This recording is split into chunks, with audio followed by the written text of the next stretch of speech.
It's, I think it might be Wednesday today. It's very hard to tell where I am. Every day is very much the same. It's definitely the 23rd of February, though. It's 2022, and we are live on the Backchannel network, which you can get via your Echo Show or your Amazon Echo device, anything with the word Echo in it, basically. And we get to hang out together, you and I, for a couple of hours. We get to talk about the news. We get to look through the morning papers. You can message the show at any point. All you have to do is if you have an Echo Show, wake it up, say the word say, and then your message. You can follow the show on YouTube and comment there. And we have a chat room at backchannel.tv. So that's how it all works. I'm just going to sit here and rabbit on, and you can join in as and when you're ready, because this is the Anthony Davis Show, and it's for you. It's for you. It's not for me. It's for you. It's like a gift. Think of it as a gift. You know, think of it as a gift from that little speaker sitting on the shelf. No charge. Yeah, I've got a running order. Of course I have. Carla's asked. Carla thinks I'm filling. Carla thinks I'm filling as if like I haven't got a running order, because that's what it sounds like. It's genuinely not. I actually have it. Here it is. What we're going to do is we're going to look at a black bear named Hank the Tank. He's wanted by California police. He's apparently on the run. Do you know, here in California, because I'm in Los Angeles, we have a lot of quite dangerous animals on the loose. We have a what's it called? A mountain lion called P22. Do you know about P22, Carla? Yeah, we have a mountain lion called P22. I mean, P22 might be dead now. It might be P23. But anyway, if you look up P22 Los Angeles, we have a mountain lion that lives in LA and just like roams around. Very close to where I am, actually. Lots of sightings of him where I am. We also have bobcats, and they're not that scary, but they're very beautiful. Lots of bobcats. We have raccoons, we have skunks, and we have loads of deer. And that's just in the immediate vicinity. Those are just literally my neighbors. You know, it's like being in a Disney film. We can also look at yesterday being the historic day that the women's national team reached an agreement with US Soccer over equal pay. That's a very important, big issue, something we're going to enjoy discussing, I'm sure. A fair day's pay for a fair day's work. And also we'll look at New York crime, and will police flatten a wave of gun violence. And for Black History Month today, we'll look back at one of December's featured American heroes, Frederick Douglass, the abolitionist, who impressed me so much. I did promise to revisit that story, so hopefully we'll have time for it, because what'll end up happening is we'll just run out of time again, and poor Frederick Douglass will yet again get bumped. I really hope not. Okay, so let's take a little look at some of these stories in the newspapers this morning. And if you want to message me, then please do. Just ping me in the usual way, and I'll mention you, chat you up, and all that kind of stuff. So we're going to first jump into Florida, actually, because everybody loves Florida. I say that with a small helping of irony. We're going to look at the news press first. Experts tracking stealth Omicron is the headline there. What?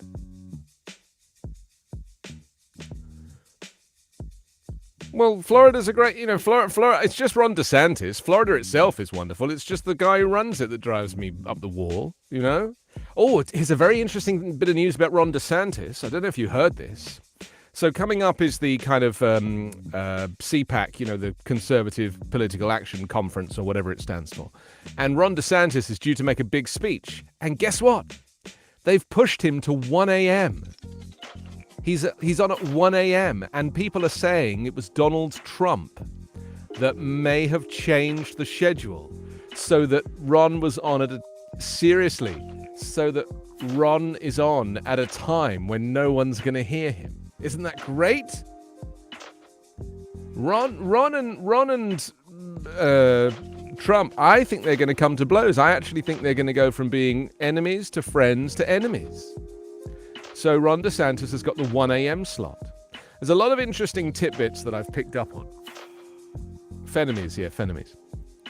That was one interesting thing I heard today. What was the other really interesting thing I heard? I heard a couple of really interesting things today. I'll think of the other one in a minute. But that was the first interesting thing, that DeSantis has been relegated to the 1 a.m. slot. I used to do the 1 a.m. slot on the radio for 5 years, so I understand how difficult that is. I feel a certain empathy with that, As cases of the Omicron variant COVID-19 dwindle across the United States and worldwide, questions around what researchers are calling the stealth Omicron subvariant abound. And here's what we know. BA2, a subvariant related to the BA1 Omicron variant that is circulating in over 60 countries, including the US, where it's been linked to over 250 cases, and it's been identified at least 25 states, including Florida.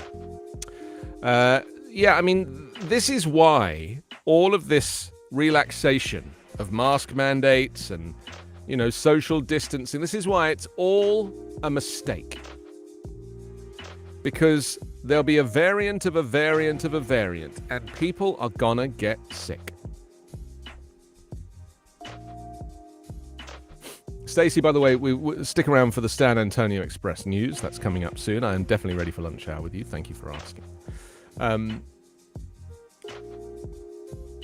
You'll get your bespoke paper review. Don't you worry, Stacey. And this is what we do. If you live somewhere and I haven't done your local newspaper, just let me know and I'll do it for you. I'll make it happen for you. Also, Mutual of Omaha crew shoots in Collier. This is a gust of wind burst across Nancy Payton Preserve in the Golden Gate area as Peter Gross stood in the shade waiting for his chance to bring back one of culture's most iconic animal shows. Interesting. They're filming Wild Kingdom. That's exciting. Mark's just joined us from Florida. We were just talking about Florida. Mark, hi, welcome. Great to hear from you. Are you a fan of the DeSantis, or is he the enemy? Angry Grandpa is with us as well. Everyone loves an angry grandpa. Mark, hi. We were just discussing Ron DeSantis, and I was just interested to know if you were a fan or not a fan. Fan of the Sant, not a fan. Let me know. Because I've spent a lot of time in Florida myself. Normally Miami and South Beach. I used to stay at a hotel called the White Law. Don't know how I can remember that because it was literally 25 years ago. The White Law on Collins Avenue. How do I remember this? And it was on the corner next to the Kenneth Cole and Banana Republic. Because I have a photographic memory, so I can see the stores, you see. Did you not know I had a photographic memory? That's how I know stuff. It's not because I remember it. I just know the pictures. I'm just blessed with that. So if I drive somewhere with a map, when I go again, I don't need the map the second time. I can remember it visually. I just have a photographic memory. I don't know. And when people say, "Well, what is that?" I'm like, "Well, I don't really know what it is." I'm a savant. Yes, producer Carla, who's like right there, she's talking to me. She thinks that I'm a savant. I'm not really a savant. I'm more of a serviette, actually. You can mop yourself down with me, just wipe your mouth. Get that soup with me. 50,000, what's this? 50,000 British pounds has joined us as well. Wow, that's a lot of money. That's about $65,000.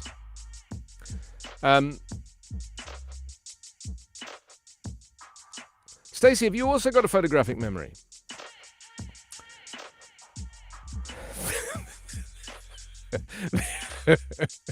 This is turning out to be one of the great shows. We've barely got started. Some good news from Florida. Full Senate set to take up ban on abortion after 15 weeks. Florida bill similar to a Mississippi law being reviewed by the U.S. Supreme Court. This is after the House passed the measure last week. A bill that would prevent abortions after 15 weeks of pregnancy is poised to go to the full Senate. I mean, did they even ask the people of Florida? Like, was there a referendum? Was there any market research done in Florida asking the people of Florida if they wanted to reverse the abortion law from 24 weeks to 15 weeks and then to ban it all again or all over again? Is that? They didn't ask. Mark says they didn't ask. I mean, that's is my point. It's like, this is what authoritarianism looks like, right? This kind of assuming that you want these landmark laws. Roe v. Wade, right? 1973 that happened. So America has been a progressive space for women's rights and for women to have their, to choose, their right to choose since 1973. That is 48 years. 48 years. And Ron DeSantis comes along and he's like, banning abortion, love. Just banning it. No consultation, nothing. Just assumes that because he's a populist, he wants to appease the evangelical Christian brigade, who he knows are definitely going to vote for him. That's what we're dealing with, you know? That's what we're dealing with. I can't. I'm too excited about too many different things this morning. Okay, let's move on to the next newspaper because, there's only so much Florida Tribune that we can squeeze. We can go to the St. Lucie News Tribune now. It says, don't say gay bill amendment pulled by lawmaker. Oh, wow, this is some good news. You see, because I do genuinely think Mark's saying we should ban Ron DeSantis instead of abortion. Thank you, Mark. Back at you. Don't say gay bill amendment pulled by lawmaker. The original Florida House sponsor of what's been dubbed the Don't Say Gay bill on Tuesday suddenly withdrew an amendment to require school principals to disclose a child's sexual orientation to parents within 6 weeks if they find out a student has come out as other than straight. Whoa! The amendment by Joe Harding, the Republican, was to be debated and voted on the House floor on Tuesday afternoon. Oh, man. Oh, it's just like, ouch. Ouch. Jesse's joined us. Hello, Jesse. Welcome to, welcome to Backchannel. I got you. Speaking in Spanish has joined us as well. Good morning. Welcome. Nice to see you. Very busy this morning. Lots of people joining in the show. Nice to know that you're part of the program. So the other thing, I just remembered, Carla, the other thing that I wanted to mention. There were two things I wanted to mention. One was Ron DeSantis being moved to the 1 a.m.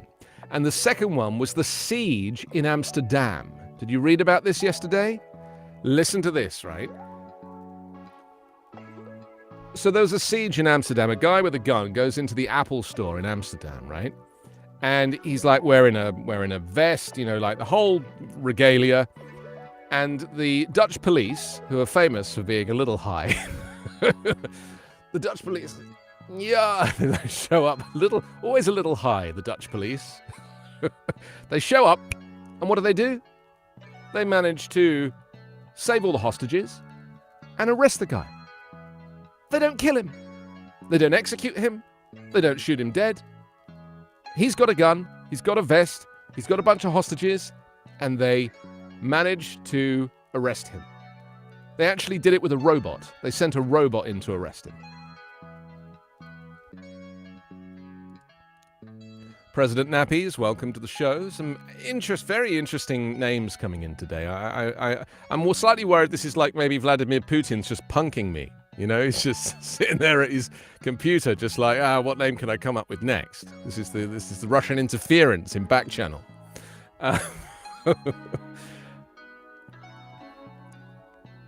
Yeah, Jennifer Lopez, who shows up sometimes. She's completely legitimate, so thank you, Jennifer. Love your work.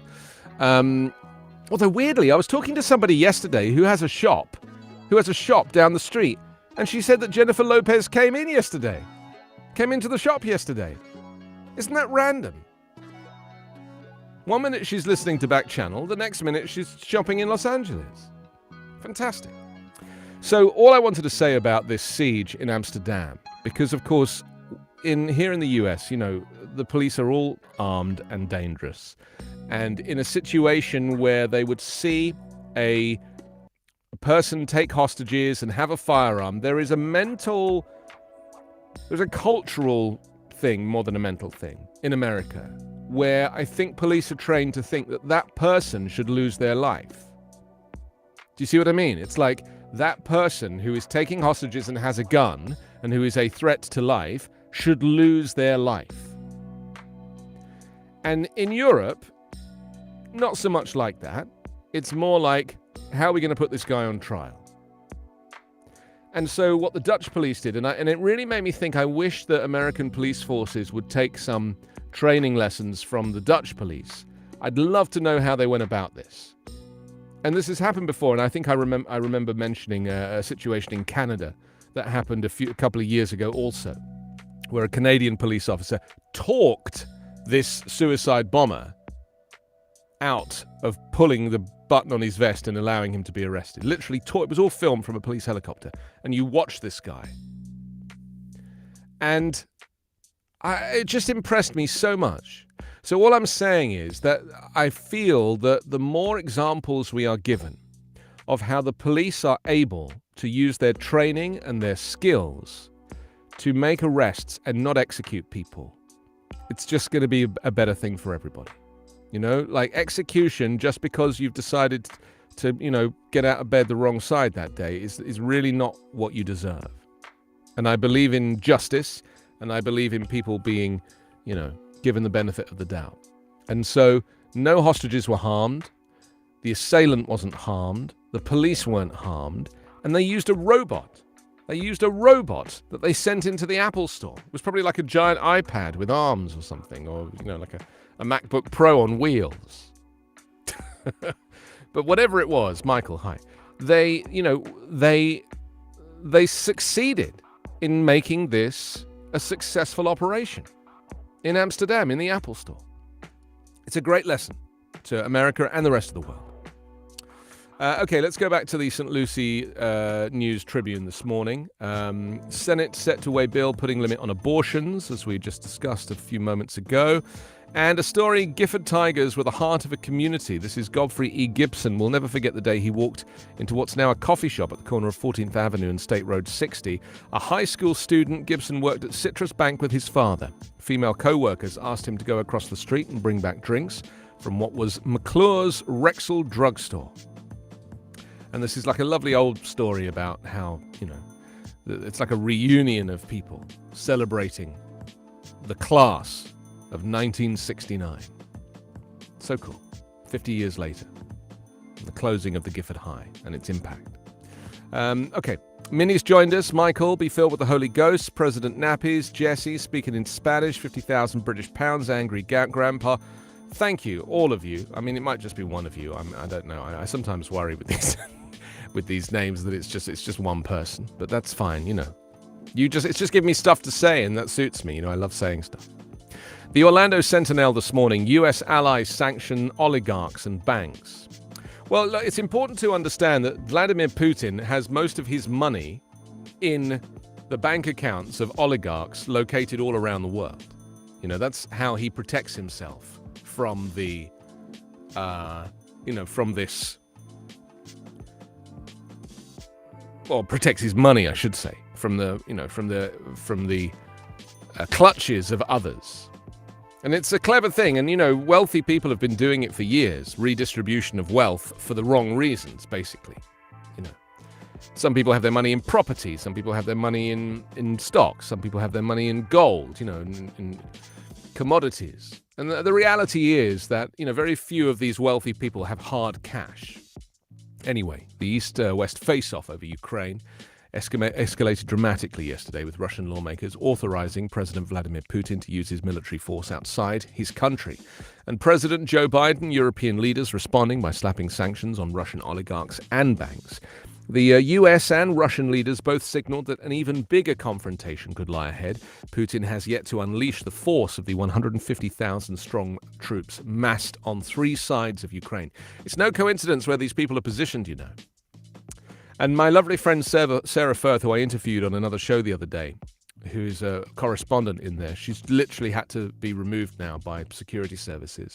She posted a very, very moving video online of her literally sitting in the hotel waiting to be, evacuated, just crying and crying and crying and saying, this is the moment when journalists should be here, not to be removed at this moment. And, there's we should really think about a lot of the people who gather, to bring the news to us and put their own lives at risk in order to do that. Board OK's Commission District boundaries, also on the front of the Orlando Sentinel. Redrawn Orange County Commission districts won unanimous approval from commissioners on Tuesday, despite requests from some board members for last-minute tweaks. The board chose a redistricting map that puts all of Oki in District 2. There you go. Also, finally, filling the gaps, at least $49.7 million needed for broken system. OC, sorry, we're on Orlando Sentinel. To address the gaps in Orange County's broken mental and behavioral health system will take at least $49.7 million. Better insurance coverage, training for emergency responders and mobile crisis units. An increase in providers and housing for people who are mentally ill and homeless, according to a report released to Orange County commissioners on Tuesday. Interesting. I don't know how they come up with that number, 49.7 million. It's very specific, isn't it? Why not just round it up and say we need 50 million, guys? Give us 50 million. It's like, do they do that in the hope that they're more likely to get it if it's less? I presume. Chi has joined us. Hello. Nice to see you. Yeah, I'm starting to see the punky stuff now. I'm starting to see it. There it is. It's starting to appear. It was only a matter of time, Carla. It was only a matter of time before the punky stuff started to show up. Most Florida voters oppose ban after 15th week of pregnancy, it says. This is what I was saying earlier.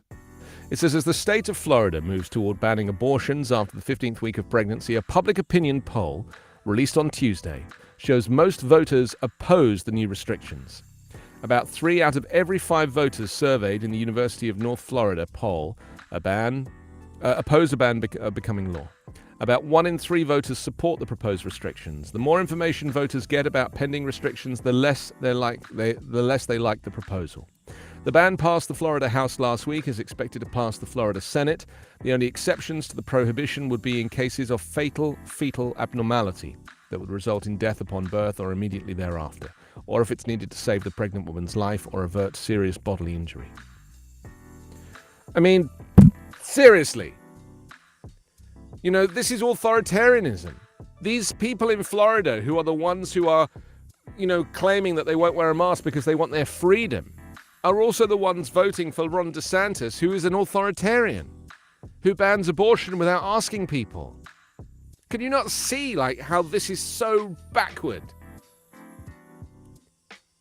Trump was an authoritarian. All the stuff he did was in a very non-democratic way, and democracy is akin to freedom and liberty, and all of these things that conservatives seem to want to preserve.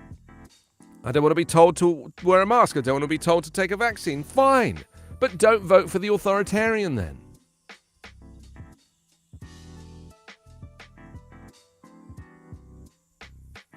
Okay, that's the Orlando Sentinel.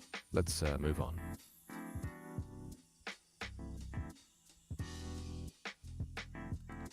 The morning call now for Lee Valley. They lead with Russian banks, oligarchs hit with sanctions, as we just discussed. Arrest made in gunfire at crowded Cedar Beach. Well, that's good. That's good. An arrest made rather than somebody killed. It said a man kissed his gun while driving past several other men moments before shooting at them, destroying any sense of peace and safety. Safety for families enjoying a beautiful Monday evening at a packed Allentown Park, according to police witnesses. It sent parents and children at Cedar Beach Park scrambling for safety, including Gregory Edwards, daughter-in-law, and his 3 grandchildren, ages 10, 5, and 2. My grandchildren were not shot, but certainly they are now traumatized, said Edward, the pastor at Resurrected Life Community Church in Allentown. My heart is broken because we can't keep our children, our grandchildren safe. We have a responsibility to make sure all of our citizens, specifically our most vulnerable ones, are being cared for. On Tuesday, city police arrested a 25-old co-play man in the shooting, which didn't cause any injuries. Carlos Medina of South 2nd Street is charged with carrying a gun without a license, making terroristic threats, simple assault, reckless endangerment, and disorderly conduct in connection with a 5:27 p.m. Monday incident. I mean, this is happening more and more. And I tell you what it is. This proliferation of firearms. Did you see the video of that guy who was driving and he had a gun in his armrest compartment, and someone cut him up, just a simple road rage incident. And this guy was so angered, he was filming himself. He had a GoPro, maybe he was an Uber driver or something, I don't know, but he had a GoPro facing himself. He filmed the whole thing. You see the car whiz by him, you see him get riled up. The guy, this is a viral video, right? The guy reaches inside his compartment, and then there's a lockbox inside it, which he unlocks, takes out his pistol, drives up to this car. He's still doing like 40 miles an hour, right? They're on the freeway, didn't even stop. And starts shooting at this car through his own front windscreen. Shoots at this other car through his own front windscreen.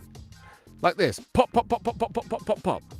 Like, what are you... He's driving. The guy's, like, at full speed. And I just thought to myself, like, A, why is this guy so angry? That's the first thing I thought. Like, how do you have that much anger that if someone cuts you up, that you would want to execute them? You know, that's the first thing I think. Like, why would you want to kill them? And secondly, I just thought, why has a guy got a gun in his car like this? And thirdly, I thought, if you're going to shoot a firearm, I don't know much about guns, wind the window down first. Just like, I beggar's belief. And that was just like a regular Tuesday. I wouldn't have minded if it was like a special day. It was like a regular Tuesday.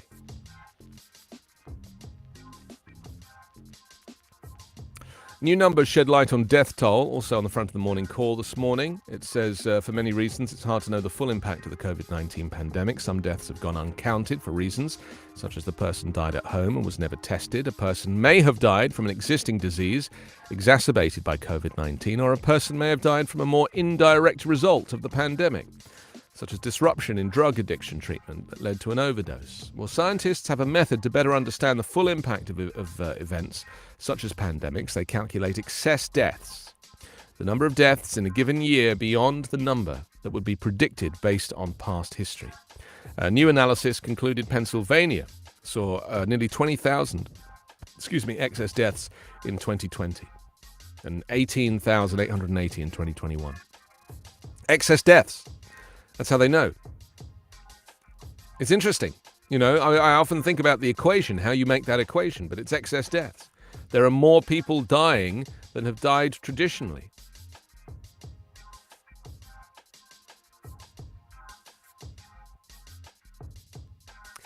Because that is an argument of people who are kind of anti-COVID, anti-vax, anti-mask, anti-everything. They're basically like, well, you know, those people would have died anyway, and they might have put COVID on the death certificate, but they probably had underlying conditions. And my argument is, well, you got to die of something. They still died of COVID. Even if they were ill, they still died of COVID. That's how it goes. You know, my father had leukemia, but he didn't die of leukemia. So, you know, it's like there has to be something that instigates your death. Just saying. Okay. Hi to Sophie, and Karan, and Chi, Minnie, Michael. Thank you. Great to hear from you. Let's move on to the At Lunar Mirror now. Who doesn't love an At Lunar Mirror?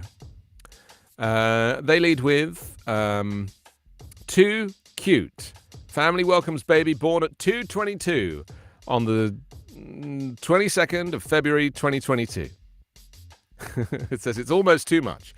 At 2:22 a.m. on the 22nd of the 2nd, 2022, Vaughn Walker was born. Why did they call him Vaughn Walker? They should have called him, like, two something. His name should have been two something. He was born at UMPC Maggie Women's Delivery Unit at UMPC at Lunar, according to UMPC spokeswoman. And quite remarkably, it happened on Tuesday in the delivery suite room 2. Very good. They should have given him a name that had 2 in it. You know, what is a name? Like Stanley Toohey, I guess. At 2:22 a.m. I tell you what this shows. This shows quite how many babies are born. Right? It shows that there's a lot of babies born. And one of them is going to be born at 2:22 on the 2nd of the 2nd of the 2nd of the 2nd of the 2nd. It's just the way it's going to happen. AASD discusses options for budget. Tax hike not off table as school board starts work on 2022-2023 plan. Just can't say 2020-22. Never been able to say it. What else do we have here? A small handful of school districts have opted into a Pennsylvania Department of Health-sponsored free on-site COVID testing program. That's good. Yeah, they're doing a lot of, COVID testing at schools now. Even my tiny little child, I have a 3-year-old boy, he's being tested at school now as well. Because, of course, they can't vaccinate the little ones. So they have to, just test them a lot. Next up is the Austin America Statesman. Watson to seek Austin mayor's seat again. This is Kirk Watson, who was Austin's mayor from 1997 to 2001.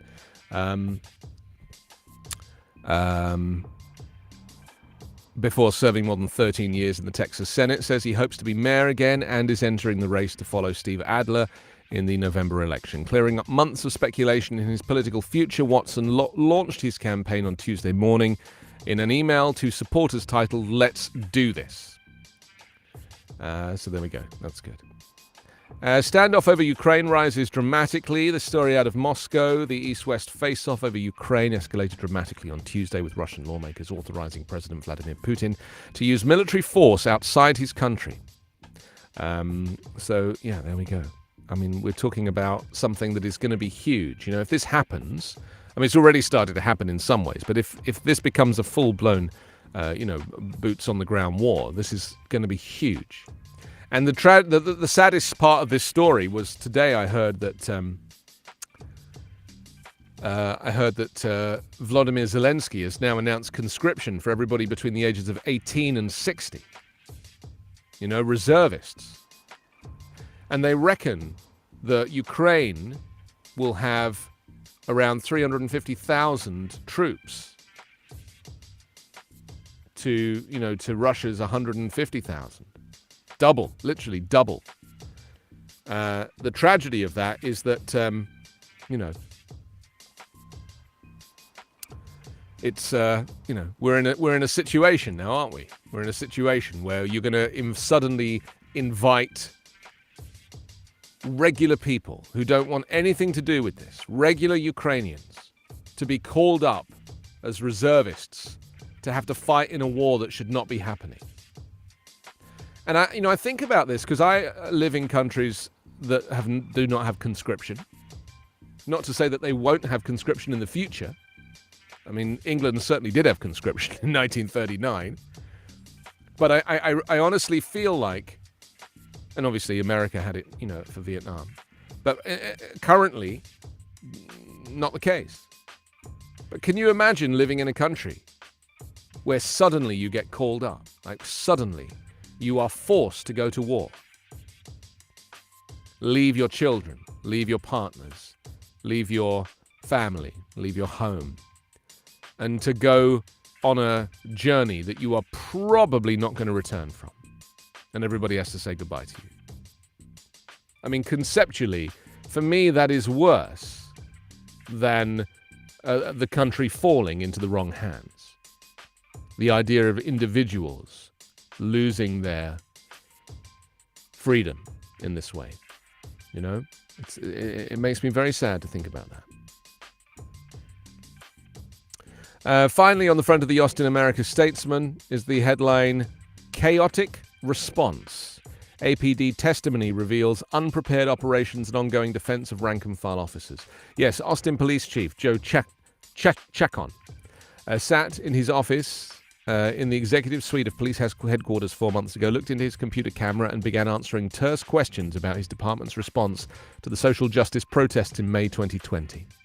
An attorney representing 9 of the most seriously injured protesters summoned Chacon to share information about police operations and perceptions about what happened that violent weekend.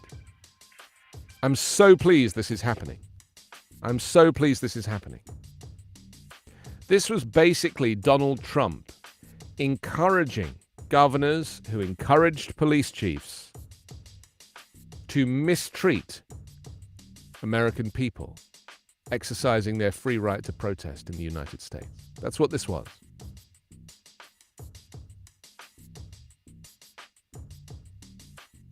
Over the course of a day, one of the 4 assistant chiefs at the time told a story of a disorganized police response and missteps by police department leadership.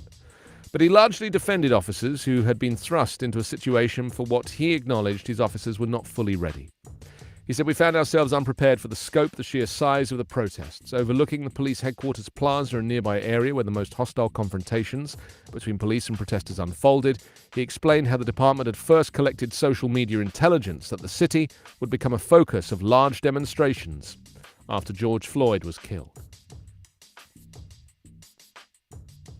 I mean, this is, because beyond this, remember, we ended up having those protests in Portland where the military came in unmarked vehicles, in their unmarked uniforms. They were wearing camouflage, but they didn't have any markings to say who they were working for. And nobody knew. They weren't even the Secret Service. I mean, it turned out they were like reservist National Guard people, and they'd just been told to get into these rented vehicles that had no markings on them and just like disappear people.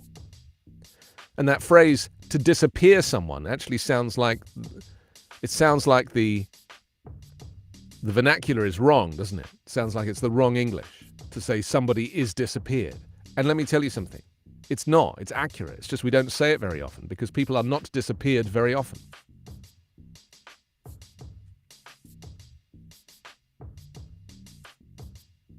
Well, I mean, I watched video, citizen journalist video of people being literally kidnapped off the streets by the police, the secret police. Have you not seen any of these videos, Carla? It's incredible. This happened in Portland like nearly 2 years ago. Yeah. Oh, loads of video of them being disappeared. She doesn't want to see it. And it looks like the Stasi, It looks like the secret police of Nazi Germany. Just disappearing people. And the crazy thing is that these were just people walking on the street. These weren't even like people that were causing criminal damage or anything. These were literally just people walking in the wrong direction. And they would be kidnapped, and some of them would be driven like a few blocks away and then released, and then others would actually be taken and put in a cell.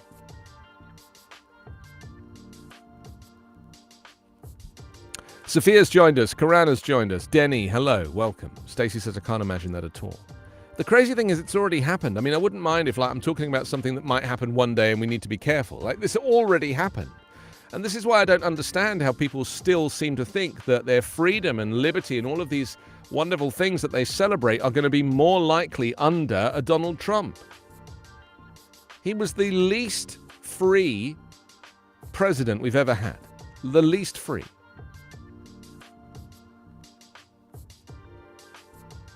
Mind blowing.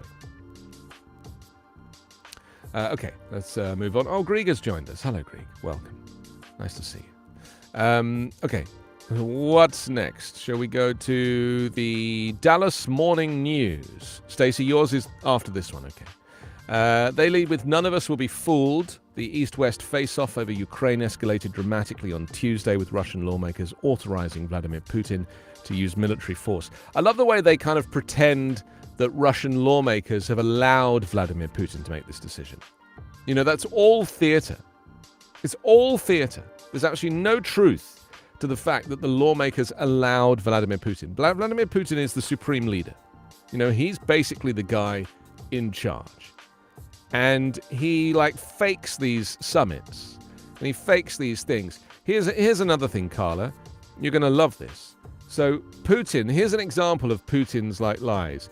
Putin claimed yesterday that he had invited, Sergei Lavrov, who's like the ambassador, the to the US.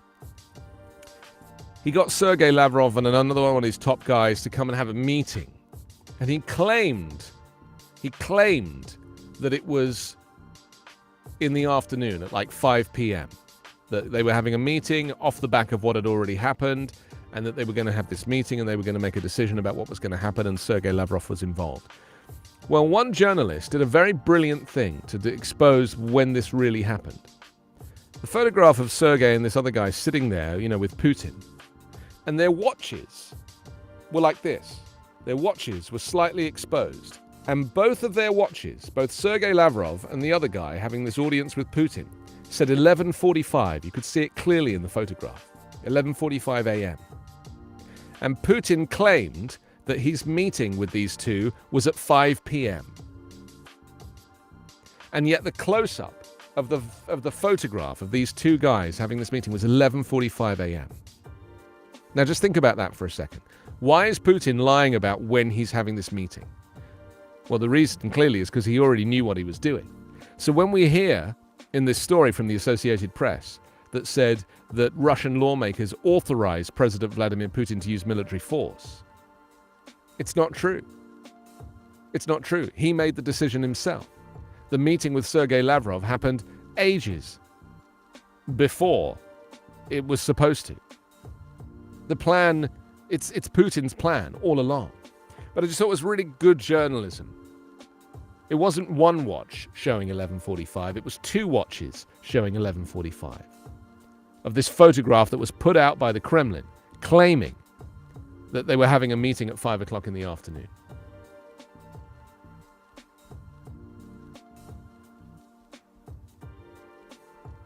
Biden and the European leaders responded by imposing sanctions on Russian oligarchs and banks. Both leaders signaled an even bigger confrontation could lie ahead. Putin is yet to unleash the force of the troops massed on three sides of Ukraine, while Biden held back on even tougher sanctions that could cause economic turmoil for Russia, but said they would go ahead if there is further aggression.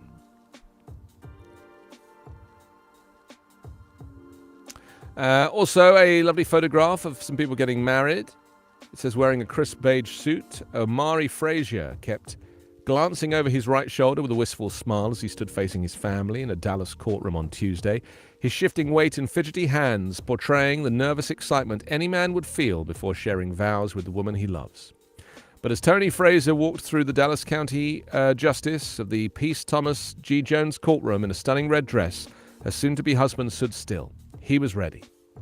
Love permeated the air at the South Dallas Government Center as couple after couple, along with their families, filed in and out with marriage certificates in their hands and tears rolling down their cheeks. They hoped the date, 2/22/22, would bring their unions a little bit of luck. At the very least, an easy anniversary to remember. Isn't that great? Whole bunch of people getting married at the courthouse, choosing that date specifically for romantic purposes. You know? Carla, you and I were discussing yesterday how, like, we need a little more love in this world, don't we? Like, we don't really talk about it, you know? Like, love between people and friends, aside from romance, family. Like, we really, like, underestimate the value and the power of love, you know, for the sake of love. A poll, Texans split on book selection. It says Texans are split on how much they trust local librarians and school leaders to review and remove books from public schools, according to a new poll from the Dallas Morning News and the University of Texas Tyler. The fight over which books belong in school libraries continues to escalate ahead of the primary elections. Republicans have targeted several titles, many written by LGBT authors and people of color that explore race, gender, and sexuality. Governor Greg Abbott heightened tensions late last year when he called on state education officials to develop standards to prevent the presence of pornography and other obscene content in schools. Do you know, I was thinking about this. You know, I was thinking about the very people that are claiming to be like whiter than white, and I mean that exactly as I say it. These are probably the people that are the most perverted. You know, these are probably the people who are using the most pornography, and these are the ones that are exactly the very people falling foul of these types of things they claim to find appalling. And it's often the case that the people that shout the loudest and make the most noise about these types of things are actually the ones who are themselves involved. It's a bit like the clergy, you know, when they disrespect the LGBTQ groups, and yet they're secret homosexuals themselves. You know? This kind of double life, this kind of closeted existence where on the outside you criticize and you complain and you claim to be this, you know, perfect specimen, and yet internally you are struggling with your own identity. It's very interesting to me that this is often the case. I'm not saying that Governor Greg Abbott is secretly gay. I'm just saying that you need to be aware of the fact that life is not black and white, and he would prefer it to be white and white, you know?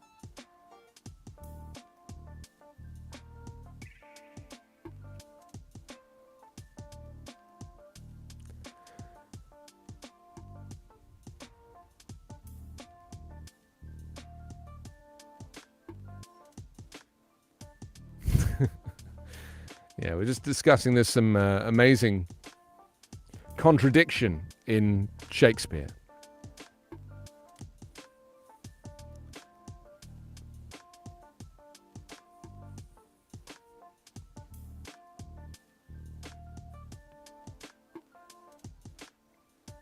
Oh, what may man within him hide, though angel on the outward side. What was that from? Was that from a play, a tragedy, a comedy, or was it a soliloquy? Interesting. I have to say, I really don't like Shakespeare. And Americans don't understand it when a British person says that. They presume that we all love Shakespeare and that Shakespeare is this wonderful cultural, embedded into British culture. And I'm like, it really isn't. Like, there's like a little place on the South Bank where there's a little theatre and it's a reconstruction. It's not the real thing. And then in Stratford-upon-Avon, it's a business. It's just a business. Get the tourists in. Get John Nettles on stage and get him doing a Shakespeare play. Rebellious subjects, enemies to peace, profaners of this neighbour-stained steel. Will they not hear? What ho, you men, you beasts! I know a lot of Shakespeare, I just don't like it, That quench the thirst of your pernicious rage. I really feel like, the thing about Shakespeare is it's kind of funny because it doesn't make any sense. Because it uses this old language, and the rhythm of Shakespeare is called iambic pentameter. You know about this, Carla. I'm sure you're an expert. But iambic pentameter is to do with the way in which you deliver the piece. So it basically you bounce through the words, right? And yeah, my producer is very much a Puck from the Midsummer Night's Dream. It's okay. I'm a donkey. Oh no, Puck actually wore a donkey's head. I seem to remember. Right? Yeah. A Midsummer Night's Dream is actually a lovely play. It really is a lovely play. And sometimes in England, they perform it outdoors in the summer. And it is beautiful to kind of see that because it's the text hasn't changed, obviously, since it was written in 1776 or whenever they wrote it. I don't even know when Shakespeare was. I literally have no idea when he lived. When did he live? Was it 1880 or something? No, it was long before that. It was 1660. Was it 1600s? 15th century? I literally have no idea when Shakespeare lived. That's how little interest I have in William Shakespeare. Not a clue. 17th century? Not a clue.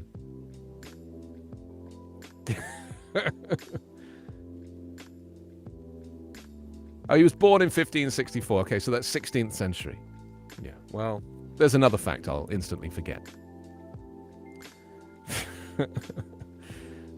But I've always loved the American enthusiasm for Shakespeare. And I think a lot of it is born from that lovely movie Shakespeare in Love. Do you remember that wonderful film?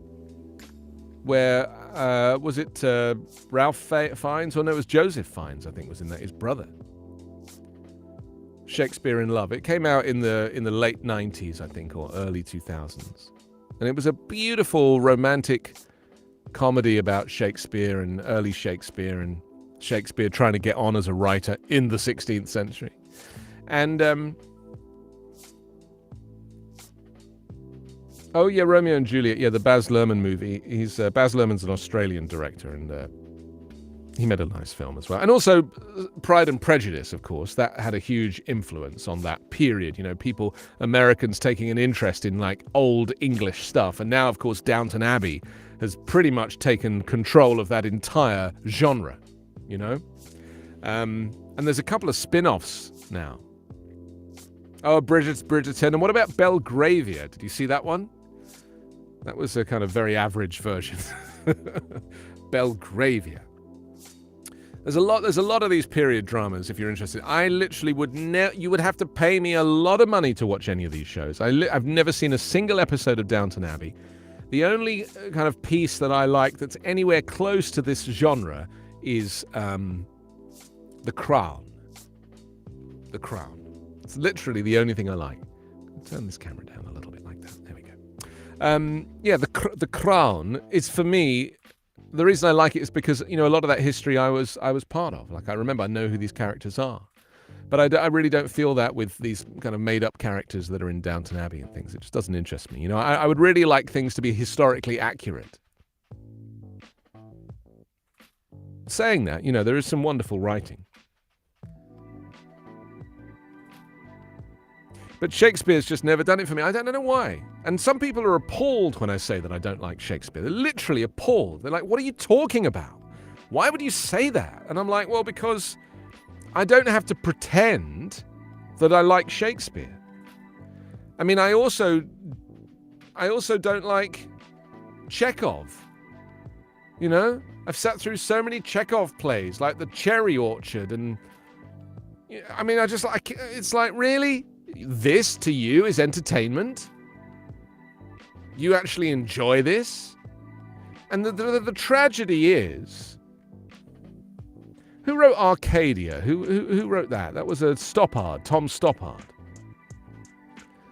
I also can't sit through Tom Stoppard either, another great British playwright. Cannot sit through it. I remember walking out of Arcadia, which was a very big production in the Theatre Royal Haymarket in London, like 20-odd years ago, sitting in the front row and being so bored that I let out a yawn like this. Literally, like, people stopped and looked, and I just had to go. I have a rule with the theatre, and maybe you could try this.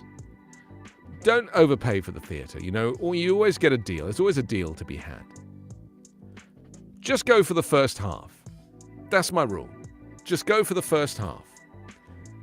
If you really love the show, stay for the second half. But plan to go for dinner after the first half. That's the best advice I have.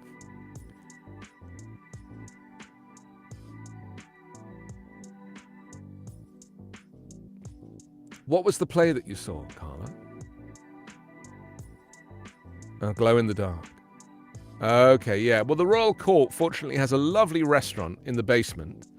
And it's empty during the show. It's like I used to spend a lot of, because I lived right near there, you see. I literally lived behind the Royal Court Theatre, so I used to go down there and use that restaurant all the time. It was actually a converted public toilet. The theatre restaurant is a converted public convenience. But anyway, it is, yeah. Because if you go into the middle of Sloane Square, there's like a staircase that is closed off. That used to be the public toilet, and if you're in the restaurant, you can see where that staircase comes down. So the upper section at the back was the public toilet. Anyway, I don't know why I'm saying this.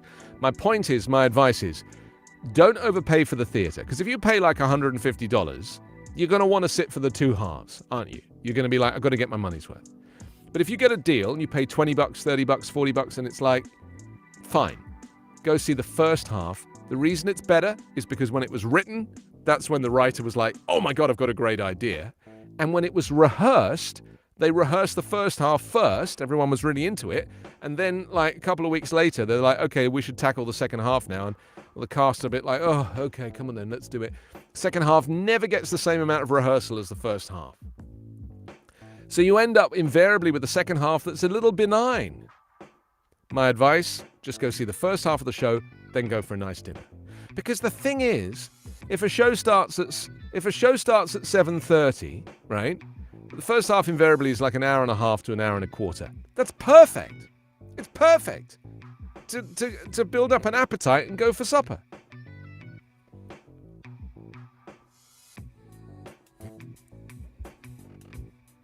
Yeah, it's because it's not had the same effort put into the second half as the first half when it's made. I've been in shows, I've watched the process, I've enjoyed the process. Friends in shows, they're like, oh, we've got to do the second half.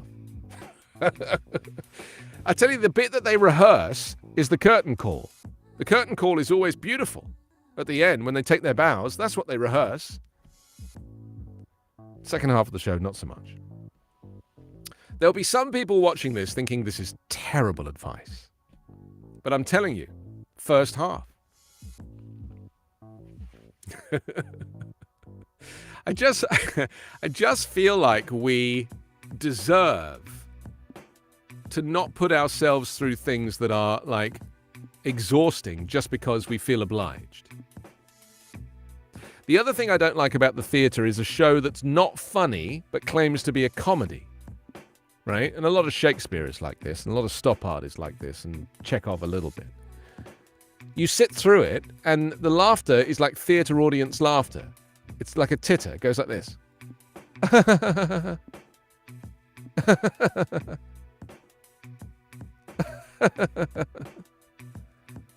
What is that? What is that? That's not laughing. That's like breathing out with a frog in your throat. Please do not call these shows comedies if people are going to have to do this. Like, you know, if I want to see something funny, I want to literally be crying, like creased over, like crying. The shows that I've seen the most that have made me cry with laughter, like cry. Anything that Barry Humphries does. So that's Dame Edna Everage, who's an Australian megastar, who was briefly in Ally McBeal, the TV show, and is huge in England and huge in Australia, and a little bit in America. And it's a man in a dress doing an act. Probably the funniest thing I have ever seen in the theatre. I must have seen her a dozen times. A dozen times. I have never seen anything more funny than that. And that is what and for that I want to pay, you know? Or let me just tell you, before the US News Update, let me just tell you, Carlo, you're going to love this. The greatest single thing I ever saw in the theatre was Dame Edna Everage at the end of the first half throwing gladioli into the audience. You know, she loves these Australian plants, the gladioli. She lobs them. They're long and they go a long way when you lob them. And people in the audience are like catching them, and there's music playing, and it's all very jovial, and she's singing and she's throwing these flowers out. And it's like a thing that she does. And then up in the box, you know, they have these boxes in the theatre that are quite high. There's a couple sitting up in the top box, and the woman shouts, "Up here, Dame Edna," and like is leaning out. And everyone in the audience like looks up and is like, uh-oh, like that woman is like leaning out too far to catch one of these flowers. And Dame Edna tries to throw a flower up to this woman. And the woman leans out too far and falls from the top box out. Her husband grabs her leg, her ankle, and he falls out and catches the box with his hand, and they are hanging there. And I'm watching this, the whole audience, and Dame Edna carries on throwing gladioli and singing. She carries on throwing gladioli and singing, and everyone's like, why is she ignoring this like horrific event that's just happened? And it was the weird, like it played with our minds. And just then, a metal stepladder was thrown out of the top box that unfolded. And the couple grabbed the ladder. And it turned out they were a plant. They were stunt people. They'd been sitting there the whole time for one gag that Dame Edna had created to just blow the minds of the audience. That's how good she is. That's like how good her show is. That she pays 2 stunt people to sit in that box for the whole first half just so they can fall out every night and have the entire audience, literally, their hearts go into their mouths. And I witnessed that, and I will never forget it to this day. It was genius. And that's the secret to doing like good comedy, is to really like investing in a joke. Dame Edna didn't even acknowledge it. Carried on with the show. And I was like, this is what genius looks like when it's presented to you. It was the single greatest thing I've ever seen. Apart from Jerry Lewis on stage in a show called Damn Yankees, but that's another story. Let's do the US News Update. It's a podcast. You can get it wherever you get your podcasts. It's a couple of minutes of the latest news, starring me, and here it is.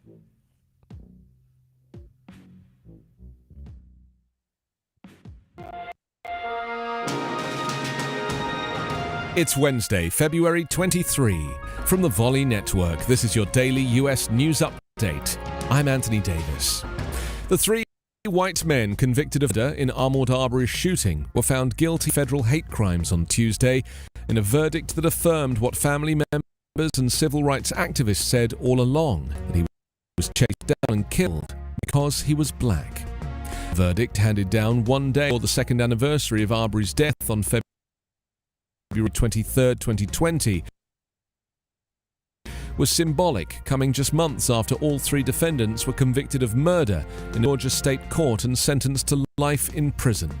But family and community members viewed the hate crimes trial as an important statement. The case also became part of a larger national reckoning on racial injustice after graphic video of Arbery's killing was leaked online. Arbery Sr. and Cooper emerged from the courthouse holding hands with their attorney Ben Trump, then raised their clasped hands to cheers from supporters. Cooper Jones criticized the federal prosecution team for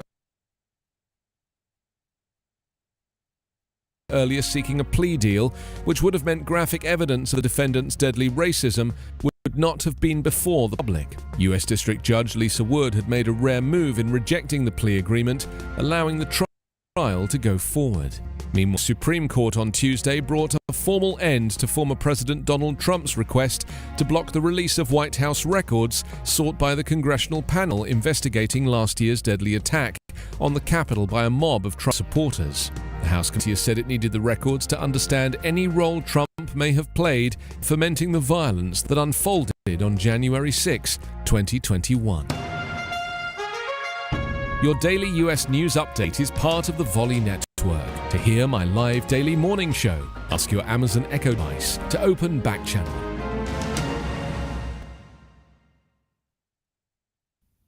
There it is. That's the US News Update. You can get it wherever you get your podcasts. I'm Anthony Davis. This is the Anthony Davis Show. It's just after 10 here on the West Coast, just after 1 Eastern. It's the 23rd of the 2nd, 2022. So it's not the 2 anymore. It's another day. It's a whole new day. Just listening to these tunes in the background here. This is nice. It's like we've kind of gone into a darkened jazz club now. Emily's joined us. Debbie's here as well. Hey guys, Johnny and Paul, Stacey, John, Todd, Greg, Denny, Sophia, Karan, Shay, Minnie, Michael and Jesse. Welcome to Backchannel. Thanks for spending your morning with us. You got me for another hour, and then your pal Hal will be here. And he'll kind of show you where it's at, you know? He'll make it all happen for you. That's what we do. We've been looking through the morning papers. San Antonio Express News next for Stacey. Mounting crisis over Ukraine worsens. It says US and Europe sanction Russian oligarchs and banks. City's violence goes on with 6 slain in 2 days, is the headline. A trio of double homicides in San Antonio in quick succession over the holiday weekend. The deadly wave comes as homicides are up both in the San Antonio area and across the country. The rash of violence here began on Sunday afternoon when 2 people were shot to death at a Northwest Side apartment complex. It continued Monday morning when a man and a woman were found dead in what police say was an apparent murder-suicide on the West Side. Man. And also a step towards justice. Marker tells of black GIs whose hangings have drawn scrutiny.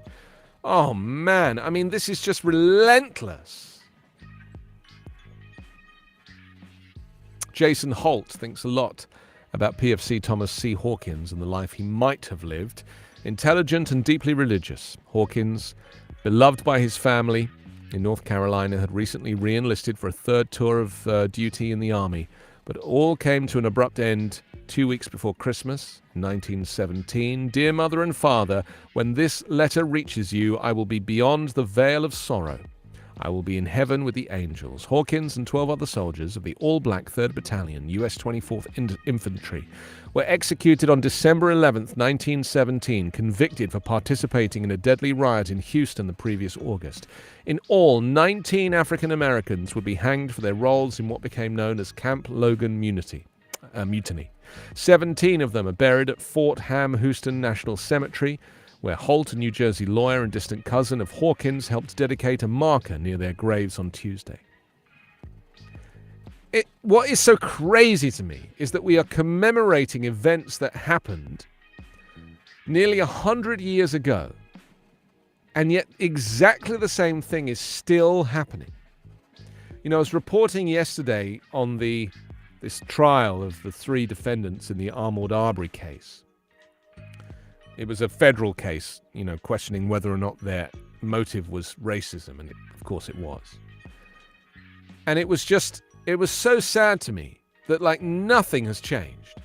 Layla, hello, welcome to the show. Thank you for joining us. Nothing has changed, and this goes on all the time. I was trying to remember the statistic on shootings since Joe Biden came in. I think it's something like, don't quote me, but I think it's something like there have been 57,000 shootings in America since Joe Biden took office a year ago. 57,000. How is that even possible? It's possible because there's guns everywhere. Everywhere. In England, there was one shooting 20 years ago. This is why it's so hard for me to fathom. We just don't have these crimes. So that's the San Antonio Express news for you this morning. I hope that's good for you. I hope that's kind of worked out nicely. Let's go to the Fresno Bee, finally, in California. Newsom proposes COVID funds for migrants at border. He's a good one, Gavin Newsom. He does genuinely care. He's a little bit weird. Has this kind of strange, horsey voice and a magnificent mane of hair. And he was married to Kimberly Guilfoyle, which just blows my mind, seeing as she's now married to, Donald Trump Jr. or Eric Trump or Ivanka Trump or Tiffany Trump or something. I don't know who she's married to, but she's completely lost it. Communities along the California-Mexico border continue to experience the impact of 2 intertwined international crises: the rapid influx of the arrival of migrants seeking asylum, the ongoing spread of the highly infectious coronavirus. The state has dedicated funding towards humanitarian services for asylum seekers who've been released from federal immigration custody since before the pandemic. Newsom is now proposing an extra infusion of money to those efforts. He's proposed allocating an additional $110 million toward vaccinations and testing of asylum seekers, as well as isolation and quarantine requirements in response to the COVID-19 pandemic. There it is. Also, Biden imposes sanctions on Russian oligarchs and banks, and Arbery's killers convicted of federal hate crimes. Photograph of the attorney Benjamin Crump holding the arms of Ahmaud Arbery's parents, Wanda Cooper Jones, Marcus Arbery, on Tuesday outside the federal courthouse in Brunswick, after the 3 men convicted of murdering Ahmaud Arbery were found guilty of federal hate crimes. Yeah. It's crazy, isn't it? That they even had to go to court. It's crazy. So the video that I watched of Ahmaud actually dying, which I really did not want to see, I didn't realize what I was about to watch anyway. I saw it and it was completely harrowing. It turned out that's a leaked video. It wasn't supposed to be out in public. It was leaked. And I watched it, and it was one of the most harrowing things I've ever seen.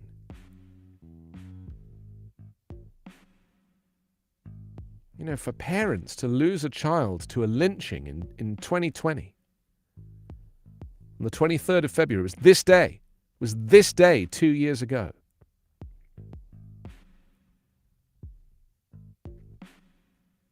Arbery's father, Marcus, bowed his head and shook his fists in quiet celebration as the guilty verdicts were read in the courtroom. He then pressed his hands together in front of his face, as if saying a silent prayer.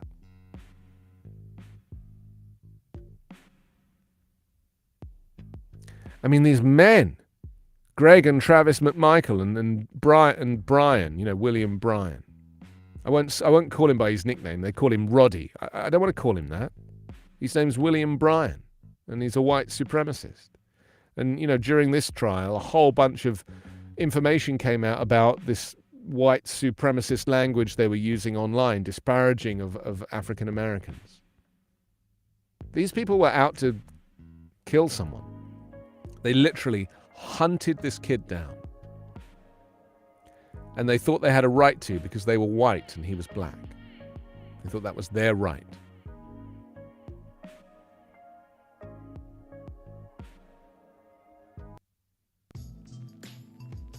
Family and community members viewed the hate crimes trial as an important statement that racism motivated the killing. The case also became part of a larger national reckoning on racial injustice after the graphic video of Arbery's killing was leaked online. So there we go. That's the Fresno Bee this morning. How are we doing? Are we nearly there? Are we nearly there? Oh, the LA Times. All right, let's do that. Seeing as I'm in Los Angeles, I don't know where you are, but wherever you are, welcome. It's 12 minutes after 10 here on the West Coast, 12 minutes after 1 Eastern. US hits Russia with sanctions is the headline. Biden and European allies roll out unified response as invasion of Ukraine begins. I personally don't think these sanctions are really going to make any difference. You know, I actually think that Vladimir Putin has now kind of lost his mind. Genuinely, has lost his mind. And I just don't think that any of this stuff is going to make any difference right now. You know, he knows what he wants and he's just going for it. And, you know, I was thinking about why. And I think that, you know, because Trump befriended him, or at least pretended to, or thought he had, of course, it was the other way around. Putin was controlling Trump. Trump thought that he had the upper hand, and of course he didn't, because he didn't have the intellect to realize he was being played. But the fact that Trump presented this kind of relationship, America with Russia, in this way, gave Putin a sense of false hope that he'd won. He'd won the Cold War. You know, all of these years of operations to kind of manipulate the president had come to fruition. And then, of course, Biden shows up and Biden's like, right, we're not doing any of that because you're a foe, you're not a friend. It's going back to how it was. And I think Putin probably was like, shucks, you know, foiled. So when people ask what was the effect of Trump on this situation in Ukraine, this is it. This is basically what you're seeing now. This destabilization of the region is contributed, not completely down to, but contributed to by Trump sidling up to Putin and pretending that they were buddies. Not for any geopolitical reason, but only because, you know, he enjoyed the company of dictatorships. The only people that Trump made friends with were dictators. Erdogan of Turkey, Jair Bolsonaro of Brazil, Kim Jong-un of North Korea, and Vladimir Putin. These were the only people he was able to connect with. He was not able to connect with any of these, you know, leading democracies. Angela Merkel, total disaster, his relationship with her in Germany. That film, do you remember the video of them sitting together and he refused to shake her hand? It was agony. This is what we're dealing with now. We're dealing with the after effects of this stain on American history for 4 years. You know, and the effect it's having right around the world. And still people think that he's the supreme being.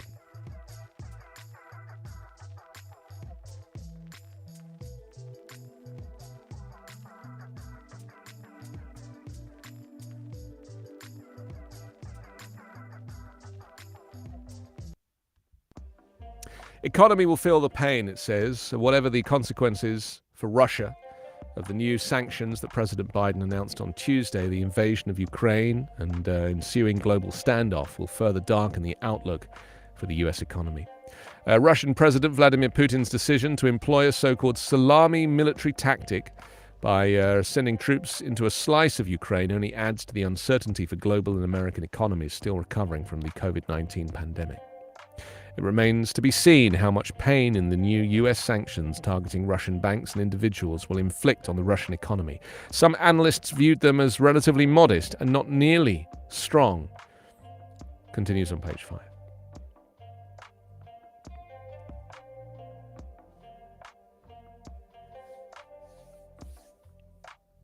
So there we go.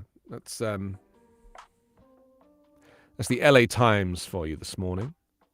Let's see what else we have here. Oh, Sophia's joined us. Paul as well. Welcome. Great to see you. The Canton Repository next for Ohio. Love the names of these newspapers. They're so good, aren't they? The Canton Repository. I mean, it doesn't even sound like a newspaper. It sounds like somewhere you drop off your urine sample. Why Trump hasn't endorsed anyone is the headline. Former President Donald Trump exposed his uncertainty about Ohio's U.S. Senate candidates at a rally last summer when he polled the crowds to see who garnered the most enthusiasm. Months later, not much has changed. Most contenders in the GOP primary have made Trump a central part of their campaigns, and it's no secret that they desperately want his endorsement. But associates of the former president say he has issues with everyone in the field, from questions of loyalty to concerns about their ability to win a general election.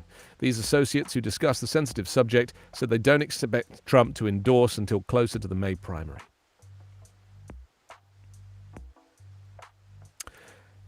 Are you aware of what Donald Trump said yesterday regarding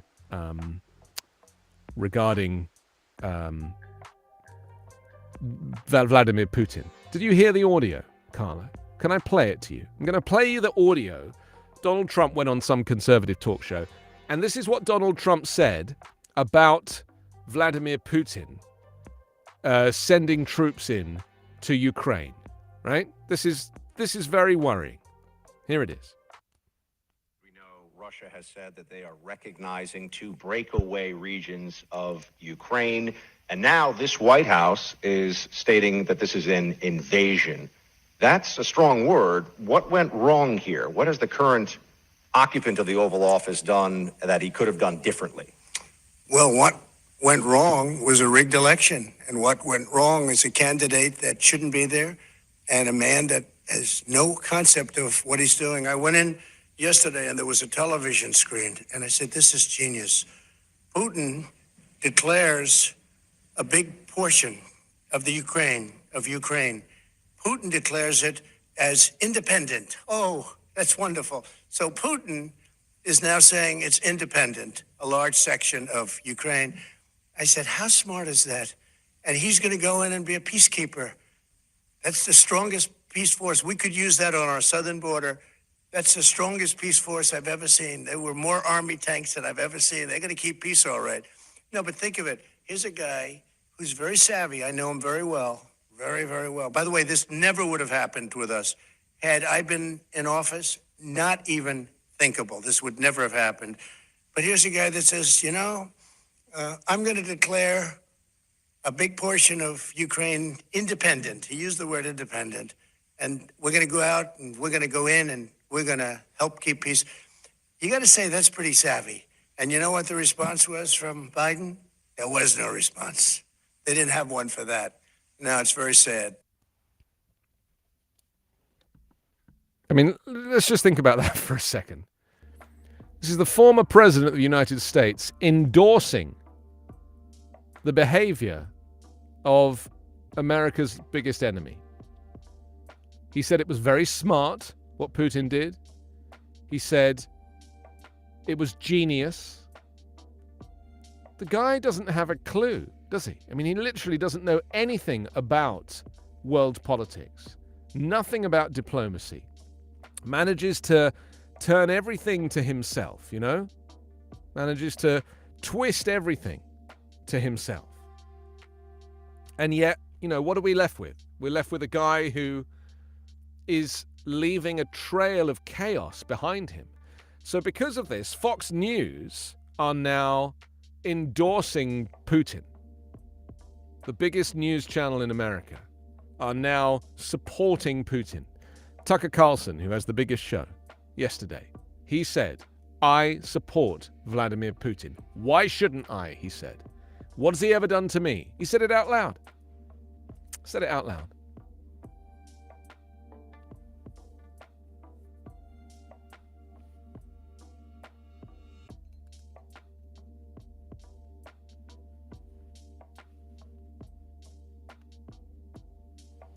Well, the point is that Russia is not a democracy, right? And Russia is trying to impose its autocracy on other countries, and is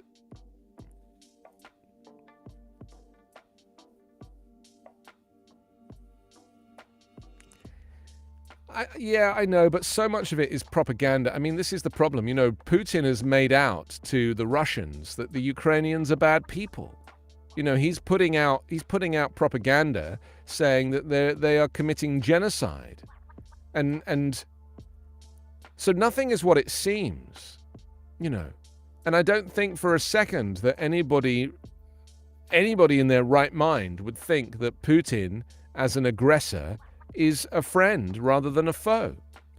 Even Ukrainians.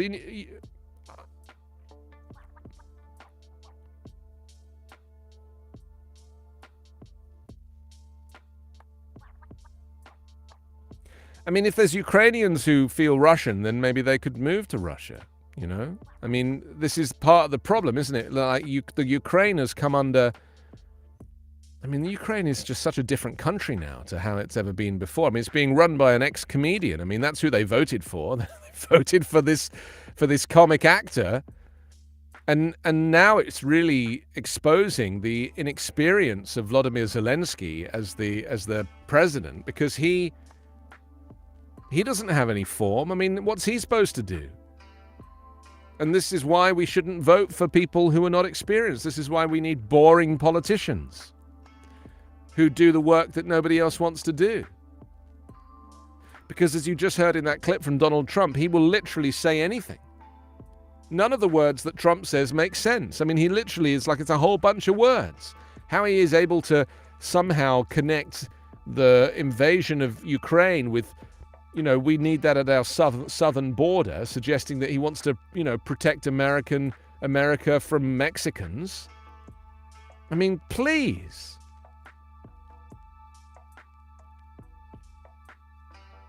So this is kind of where it's at now. This is what it's come to. And subsequently and consequently, I mean, do you think America should automatically consider Russia to be the enemy, or do you think that there should be some analysis? I mean, there is a reason why. You know, there is a reason why. You know, Russia, well, the former Soviet Union under Mikhail Gorbachev, and that relationship with Ronald Reagan, that is not the Russia that we see now. It is a completely different place. I was actually watching some footage of this last night, of seeing Reagan and Gorbachev together. Gorby. They had their arms around each other, they were laughing, and it was like, wow, Gorbachev was actually kind of a good man, you know, he wasn't a bad person. He was the right man at the right time, I think. But that's not the Russia that we see now. You know, we've got what we've got now is more USSR. It's a very different place, and Putin has been the supreme leader for 22 years.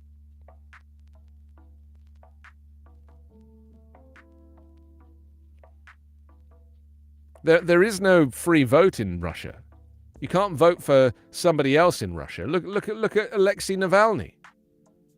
Look what happened to Alexei Navalny, like the only kind of anti-Kremlin candidate.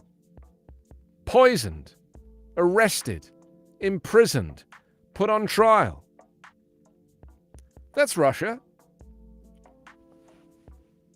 That's how the Kremlin operates.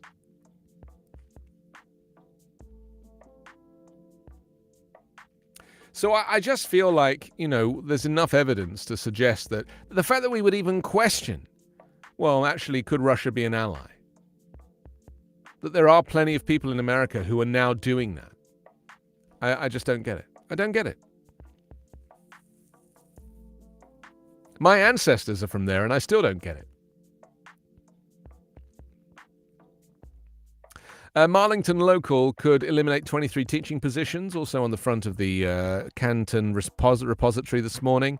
Hook and Cook, a story about Stark County inventors cooking up handy device for tastier turkey. What? A turbo trusser? It's a stainless steel contraption, eliminates the need for cooking twine and master chef skills in order to prep your bird. It's like a metal thing, what you shove it inside the turkey. It's called a turbo trusser. It makes chicken and turkeys easier to tie the poultry. I'm confused. And finally, Arbery defendants convicted of federal hate crimes on the front of that one as well. So there we go. Should we talk about policing just quickly? We don't have a huge amount of time left. But, well, there's that story. But what was the other one that we were going to do? Let me just see, because I might have to just drop one of these stories. Oh, the women's rights. I think I might rather talk about that. You know, such a good story, isn't it? This is Alex Morgan, the United States forward, says a monumental step has been taken after the women's national team, the USWNT, reached an agreement with the governing body, US Soccer, on equal pay. The players will receive $24 million, and US Soccer has pledged equal pay for the men's and women's teams across all competitions, including the World Cup. I mean, it's amazing, because men are so overpaid, as we know, especially male footballers. All 28 squad members filed a discrimination lawsuit in March 2019. It's an incredible day, Morgan told Good Morning America. Good Morning America. The two-time World Cup winner added, "This is such a monumental step forward in feeling valued, feeling respected, and just mending our relationship with US Soccer that's been really full of tension. It was great to take that step forward. I not only see this as a win for our team or women in sport, but for women in general." I mean, isn't it crazy that it takes this long? I mean, it's even taken them 3 years to get this court case together. I mean, that's the other thing about this, isn't it? Two-time World Cup winner added, "This is such a monumental step forward in feeling valued, feeling respected, and just mending our relationship with US Soccer that's been really full of tension. It's great to take that step forward. I not only see this as a win for our team or women in sport, but for women in general." USA teammate Megan Rapinoe said, "I think we're going to look back on this day and say this is a moment that US Soccer changed for the better." I mean, I wonder how much money we're talking about here. I'd be interested to know, like, what percentage less they were paid previously. Are they suddenly rich? He said something like this is never going to happen again, and we can move forward in making soccer the best sport we possibly can in this country and setting up the next generation so much better than we ever had it. The United States won the Women's World Cup for the 4th time in 2019 and have claimed Olympic gold 5 times. 5 senior members of the USA World Cup's winning team, including Morgan and Rapinoe, initially filed a complaint against the National Federation for Wage Discrimination in 2016. Do you know, I think Rapinoe might be the one that I did a commercial with, Megan Rapinoe. I think so. You know, I did this Nike commercial. Are you aware of this? I did this Nike commercial. It was the biggest commercial of its time. I seem to think that it might have been Rapinoe that narrated it, Megan Rapinoe that narrated it. Because I just talk in the middle of the commercial, but I think that it might be her voice that goes all the way through. I need to check on that. But I didn't realize that she was the US soccer champion. So that's great. If you want to look it up, the commercial's called Nike You Can't Stop Us. And it won the Grand Prix in Cannes for Best Commercial, and it also won the Emmy this year for Best Commercial as well. The bid for equal pay, in which they sought $66 million in damages, was dismissed by a court in May 2020. The US Soccer Federation offered identical contracts to its men and women's national teams in an attempt to resolve its gender pay dispute in September. In a joint statement on Tuesday, US Soccer and USWNT said, "We are pleased to announce that contingent on the negotiation of a new collective bargaining agreement, we will have resolved our long-standing dispute over equal pay and proudly stand together in a shared commitment to advancing equality in soccer." It added, "Getting to this day has not been easy. The USWNT players have achieved unprecedented success while working to achieve equal pay for themselves and future athletes. Today, we recognize the legacy of the past USWNT leaders who helped to make this day possible, as well as all of the women and girls who will follow." It's lovely, isn't it? You know, it's lovely.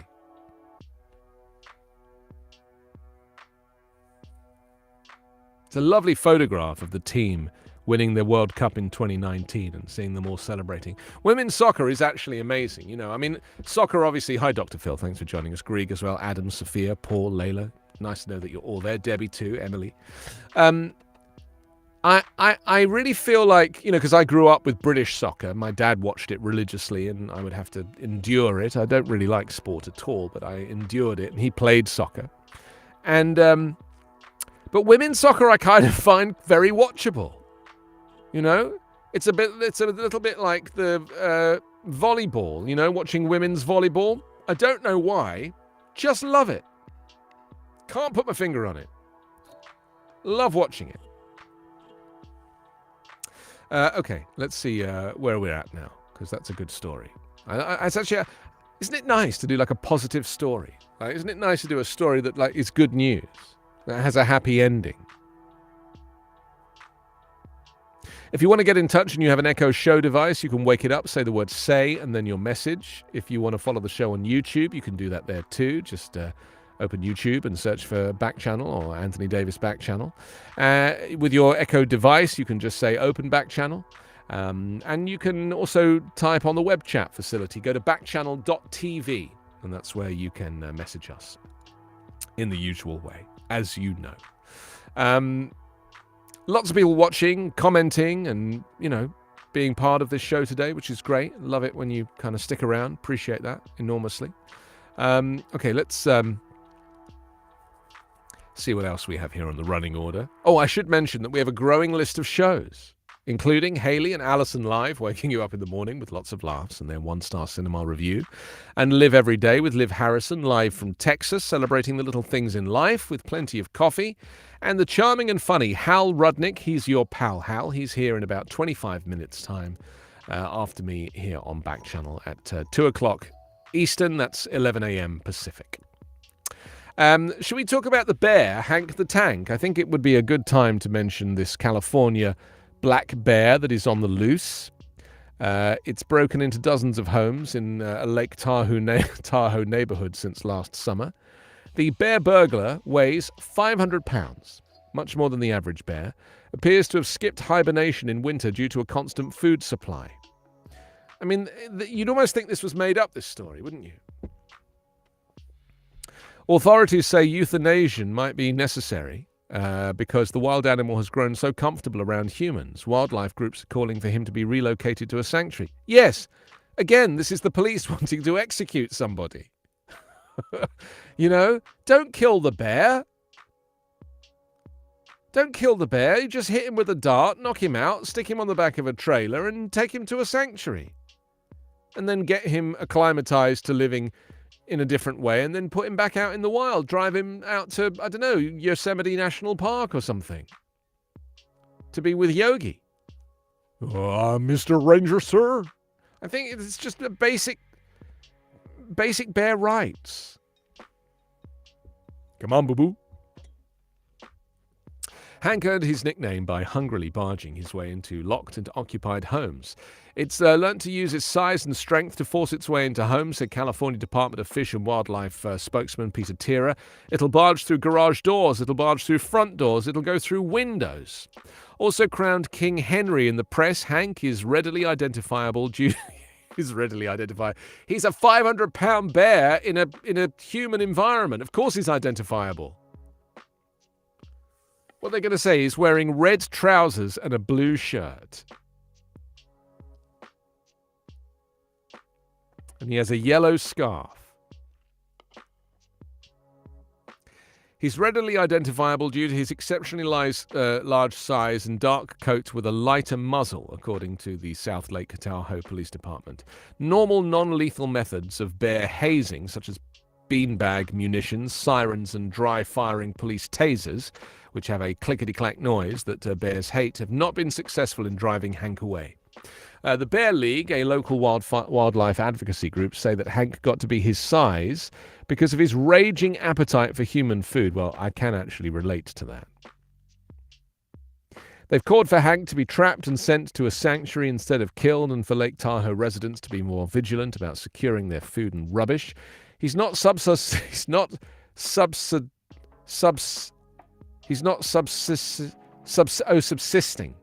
was like, what is that word? He's not subsisting on a diet of ants and berries like a lot of wild bears do, Mr. Tira said. In Tahoe, there's year-round access to high calorific food. whether we're talking about leftover pizza or ice cream or just trash. Well, neither of those sound like trash to me. He said it's easier to find that kind of food than to work for hours to remove grubs from a dead log. Well, I don't know. You know, Domino's is not as fast as it used to be. Officials have received more than 150 calls about Hank. He has broken into nearly 40 homes, sometimes causing severe damage in the last 6 months. He said, I've been in town 40 years and I've been locking my doors recently. I've never done that, said local Tim Johnson after the latest break-in by Hank on Friday night. The more we don't feed them, the more this isn't going to be the case. People don't lock their doors in America. It's normal. No, you don't lock your door. Of course not. You want people to come in so you can shoot them. I mean, I don't lock my door. I just don't think it's necessary.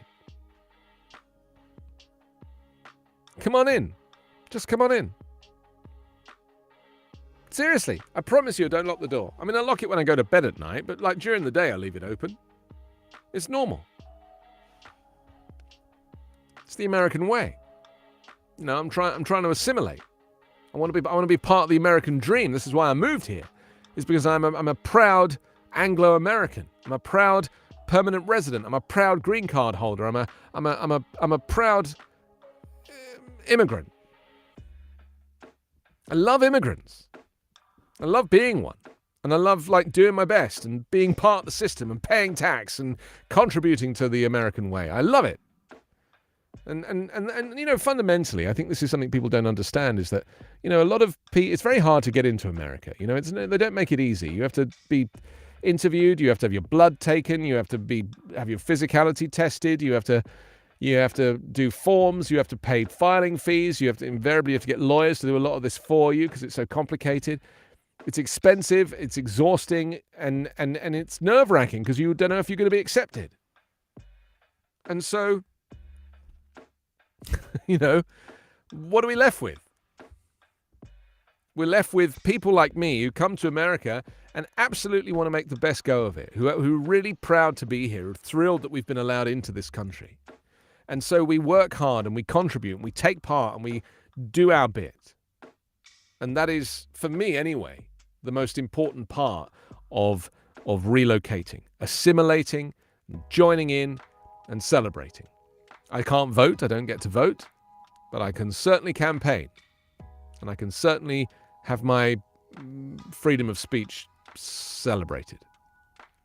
And I am a little disappointed that Bernie Sanders was not the Democratic candidate. Should we talk a little bit about Black History Month? Because we're into the last 15 minutes of the show, and I really feel like we should do this because we've missed it previously. Frederick Douglass, of course, the abolitionist, born on... he was born on February 14, 1818, you know, on Valentine's Day. Did they have Valentine's Day in 1818, or is that a more modern construct? I wonder if he was like, I was born on Valentine's Day. Maybe not. Anyway, he published the first issue of his newspaper, the North Star, on the 3rd of December, 1847. He was born in Talbot County, Maryland. He died in 1895 at the age of 77 of a heart attack. A leader of the abolitionist movement in the American Northeast, most famous for his oratory and writing. Born into slavery, he escaped north in 1838. He became involved in the anti-slavery movement. In 1845, he published The Narrative of Life and An American Slave, a bestseller at the time and still considered among the most influential personal accounts of slavery. And then he went on to publish abolitionist newspapers, including the famous North Star, and was appointed to many public offices in government, including by President Lincoln. He also actively supported women's suffrage, held several public offices, and was a firm believer in the equality of all peoples. Do you know, it's very interesting that, isn't it? People who are often very progressive, you know, in civil rights or in women's rights, or they are often campaigners for all other rights as well. You know, I was thinking about Peter Tatchell. You know, we were talking about yesterday, like, can we think of who is the only British campaigner And it's hard in England, we have the free right to protest, but in terms of like an individual who's like really stuck in the psyche of British culture, Peter Tatchell's been, campaigning for 30 years. And he started out as an LGBT plus campaigner, Stonewall, originally in the late 70s, I think. He's 60 years of age now. And there's actually a film. There's actually a documentary that's been made recently about his life as a campaigner, and it's fascinating. But he now has taken on other causes, whether it be climate change or whether it be, civil rights, race rights, women's rights. He is a campaigner for the rights of humans. And I don't hear that phrase human rights used very much in America. Now in Europe it's used a lot because in Strasbourg we have the International Court of Human Rights. Is it Strasbourg or is it in The Hague? Is it in The Hague? Strasbourg. And so we talk about human rights a lot in England because, human rights are an essential, basic human need, water and heat and a roof over your head and not to be abused and not to be, mistreated. These are basic human rights. And amazingly, we are still having to campaign for these rights in many places. In America, whether it be Flint, Michigan, trying to get clean water that isn't impacted with lead or other particulates and poisons, toxins. And I do think it's interesting that America is more focused on freedom, this concept. It's a faux concept, incidentally. I actually genuinely think that. This kind of concept of freedom, because we already have freedom. Even if you have to wear a mask, you are still free. Your freedom goes deeper than mask wearing or vaccine mandates. Freedom is more fundamental than that. Mark, thank you for joining us. First time on the show. Great to see you in Pennsylvania. James and Amanda as well. Welcome. That the fundamental need of human rights is just essential. And so, Europe, I think, is better at focusing on these issues. America has enjoyed, because it's a much younger country, I think it maybe has enjoyed these basic human rights from an earlier standpoint. Unless, of course, you're growing up black in America, then obviously, very few rights at all. And so maybe America has had to focus on civil rights and women's rights rather than human rights. But maybe if we called it human rights, and if we were, because, the branding of these things is such a big part of it, in order to encourage people to be supportive or to understand or have empathy. Human rights. And the thing I like about human rights as a phrase is it doesn't discriminate. It's not about black or white or male or female. It's about us all as one race. And I feel that the human race is something that is sometimes ignored, humanity or Homo sapiens or whatever you choose to call us. And so why do we ignore the basic needs of humanity so much? Why is the COVAX program that's seeking to vaccinate, developing nations struggling to get donations? Why is only a few percent vaccinated against coronavirus, and yet in America or the UK or most places in Europe it's nearer 70 or 80%? Why is that? That is the disparity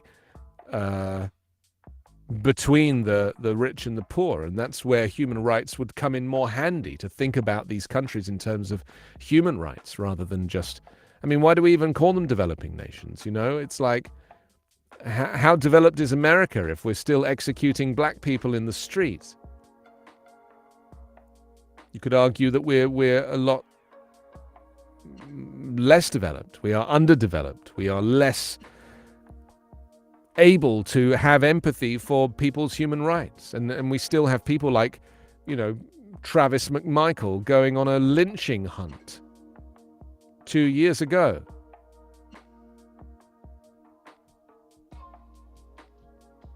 Now, of course, it's not everybody, but if we choose to call ourselves Americans, if we are, as a group, we are a country of proud Americans, then we all have to be equal. We have to have similar beliefs, not the same beliefs. You can have your own belief system, your faith, your culture, of course. But we should know that executing somebody in the street for the color of their skin is wrong. Across all groups. That should be just fundamentally wrong across all groups. And yet it isn't. There are people that sympathize with the McMichaels and their friend Roddy. In the same way that Kyle Rittenhouse executed 2 people in the street and is being hailed by the right as a superstar. And he announced yesterday that he is going to sue anybody that called him a white supremacist. He is going to sue anybody that suggested that he was out to kill. He is going to sue anybody that has spoken badly. Well, that means he'd have to sue me and anybody else who said a bad word about that guy, even though we are exercising our First Amendment rights. So I don't think he's got much of a case. But this is what he announced yesterday. He and his lawyers, he's got a team now because he's a big star. He is going to take on the media and everybody. Anybody that has wronged him. He still killed 2 people. He still killed 2 people. The fact is he got let off because he had a conservative-leaning judge and a jury made up of a whole bunch of people that didn't know what the hell they were doing. On a self-defense charge. And to any right-minded person, including Joe Biden, who also referred to him as a white supremacist and said that it was obviously not for self-defense, to anybody in their right mind, it was like, well, come on, at least a manslaughter charge. You did kill 2 people. The guy showed no remorse for that whatsoever. Not that I've seen.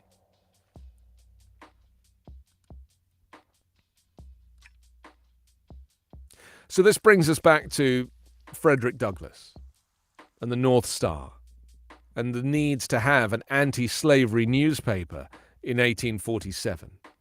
A newspaper that educated people and informed people.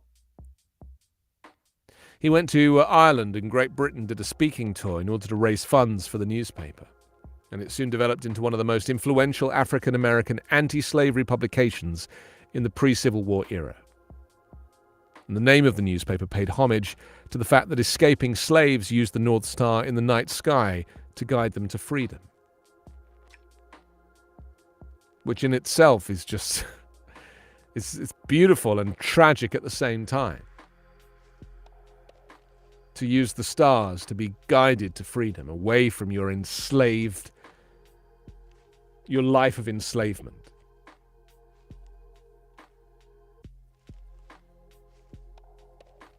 The paper was published in Rochester in New York, a city known for its opposition to slavery. The motto of the newspaper was, "Right is of no sex, truth is of no color, God is the Father of us all, and we are brethren."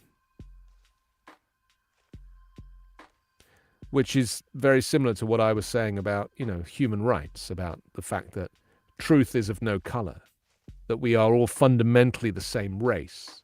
And this desire to kind of break the planet up into territory with imaginary borders, or, to break it up by race because people are of a certain shade of skin. Skin is an organ. It's our largest organ. It is pigmentation. Like, we are using pigmentation as the great divider, as a reason for the McMichaels to go and lynch Ahmaud Arbery, or as a reason for the police to kill Breonna Taylor, or for Derek Chauvin to kill George Floyd. Like, pigmentation. That is the cause of all of this. And it was the cause of slavery as well, that the white man was superior to the black man. The white man can own the black man. The white man has the right to sexually abuse the black person. In the first issue of the North Star, Douglas explained his reasons for establishing an African-American-owned newspaper. He emphasized that he did not want to seem ungrateful to people such as William Lloyd Garrison, a white abolitionist, who published the anti-slavery paper The Liberator. However, he claimed that it's common sense that those who suffer injustice are those who must demand redress, and thus African-American authors, editors, and orators must have their own paper with which to share their voices. And I think a lot about this new argument that is presented about, when people talk about Black Lives Matter, and then you get a bunch of white people going, yeah, but white lives matter, or all lives matter. This is this argument that comes from the right. And it really shows a complete lack of understanding or a failure to embrace America's history. Because, just read a single issue of the North Star and you'll find out why. Black Lives Matter. It was 4 pages long, and it was costs the equivalent of $2 a year to more than 4,000 readers in the United States and in Europe and in the West Indies. And the first of its 4 pages focused on current events having to do with abolitionist issues. An occasional feature, The Den of Villainy, was a forum for Douglas to comment on discrimination in American society.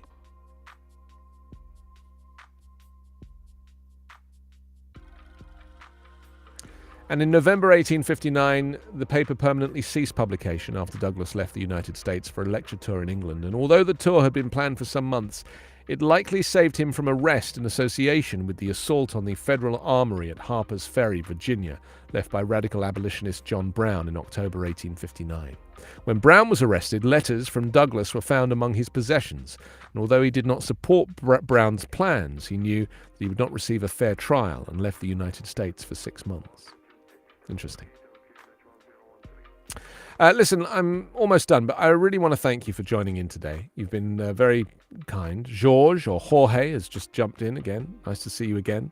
Liz, Mark, James, Amanda, Dr. Phil, Grieg, Adam, Sophia, Paul and Layla, Debbie, Emily, or Emile, Johnny, Paul, Stacy, John, Todd. Thank you for spending your morning with Backchannel, or your afternoon, depending on where you're at. I'm Anthony Davis. I will come back tomorrow at 9 a.m. Pacific, which is 12 o'clock Eastern. Think about that for just a second. And we'll chat again for another couple of hours about stuff that's happening across the world and in America. Next, a bona fide American, a man who knows a thing or two about popular culture. And he will talk to you and entertain you in just a couple of minutes here on Backchannel. He's your pal Hal, and he's next.